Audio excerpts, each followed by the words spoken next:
नमस्कार दोस्तों।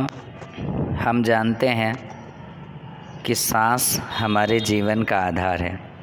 जब तक हमारी श्वास चलती है तब तक ही हम जिंदा रह सकते हैं। और इस तरह से अगर देखने जाएं तो श्वसन की जो प्रक्रिया है, हम ऑक्सीजन को अंदर लेते हैं और कार्बन डाइऑक्साइड को बाहर छोड़ते हैं। इसे हम कोशिकीय श्वसन कहते हैं। और सभी जीवों की जो कोशिकाएं हैं उनमें कोशिकीय श्वसन पाया जाता है। और दो तरीके के श्वसन क्रिया होती है। एक को हम कहते हैं वायवीय श्वसन और एक को कहते हैं हम अवायवीय श्वसन। वायवीय श्वसन क्या होता है? जो श्वसन क्रिया ऑक्सीजन की उपस्थिति में होती है उसे वायवीय श्वसन कहा जाता है। और जो श्वसन अपक्रिया ऑक्सीजन की अनुपस्थिति में होती है उसे अवायवीय श्वसन कहा जाता है। दोस्तों, आपको जानकर हैरानी होगी कि हमारे शरीर की जो कोशिकाएं हैं, पेशियां हैं, वो भी अवायवीय रूप से श्वसन क्रिया करती हैं। जब हमारी पेशीय कोशिकाएं भी अवायवीय रूप से श्वसन क्रिया करती हैं, यह जानकर ज़रूर आपको आश्चर्य होगा, लेकिन ऐसा होता है। ये जो है अवायवीय श्वसन वो थोड़े समय तक ही कर सकती हैं, बाकी तो वायवीय श्वसन ही चलता रहता है। वास्तव में ये क्रिया उस समय होती है जब ऑक्सीजन की अस्थायी रूप से शरीर में कमी हो जाती है।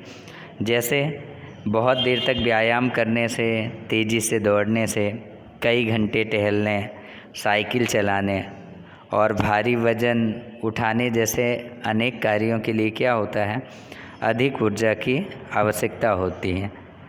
ये ऊर्जा उत्पन्न करने के लिए हमारे शरीर को ऑक्सीजन की ज़रूरत होती है। ऐसे में ज़्यादा ऑक्सीजन की आवश्यकता होती है और ज़्यादा ऊर्जा की आवश्यकता होती है कार्य करने के लिए।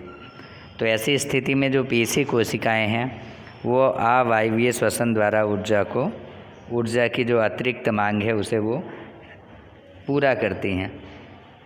क्या आपने कभी सोचा है कि अत्यधिक व्यायाम करने के बाद आपकी पेशियों में ऐंठन क्यों होती है? ऐंठन तब होती है जब पेशियां अवायवीय रूप से श्वसन करती हैं। इस प्रक्रम में क्या होता है, अवायवीय श्वसन के अंदर ग्लूकोज के आंशिक विघटन से लैक्टिक अम्ल और कार्बन डाइऑक्साइड बनते हैं। लैक्टिक अम्ल का संचयन पेशियों में ऐंठन उत्पन्न करता है। लेकिन अगर आप गर्म पानी से नहा लें, स्नान कर लें अथवा शरीर पर मालिश करें तेल वगैरह की, या ऐसे ही मालिश करें तो हमें ऐंठन से क्या होता है, आराम मिलता है। क्या आप ऐसा अंदाज़ा लगा सकते हैं कि ऐसा क्यों होता है? क्योंकि गर्म जल से नहाने, स्नान करने अथवा शरीर को मालिश करने से क्या होता है, हमारे शरीर के अंदर रक्त का संचरण बढ़ जाता है। इसके परिणाम स्वरूप पेशी कोशिकाओं में जो होता है वो ऑक्सीजन की आपूर्ति बढ़ जाती है। और ऑक्सीजन की आपूर्ति बढ़ जाने से लैक्टिक अम्ल और कार्बन डाइऑक्साइड और जल में पूर्ण विखंडन हो जाता है और हमें तुरंत राहत मिल जाती है। क्या आपको पहले से पता था कि हमारी पेशी कोशिकाएं भी अवायवीय श्वसन करती हैं? नहीं पता था तो आज ये समझ लीजिए कि जब हम ज़्यादा कार्य करते हैं, जब हम ज़्यादा दौड़ते हैं, साइकिल चलाते हैं, कई घंटे टहलते हैं, तेज़ी से दौड़ते हैं, तो हमें अत्यधिक ऊर्जा की आवश्यकता होती है।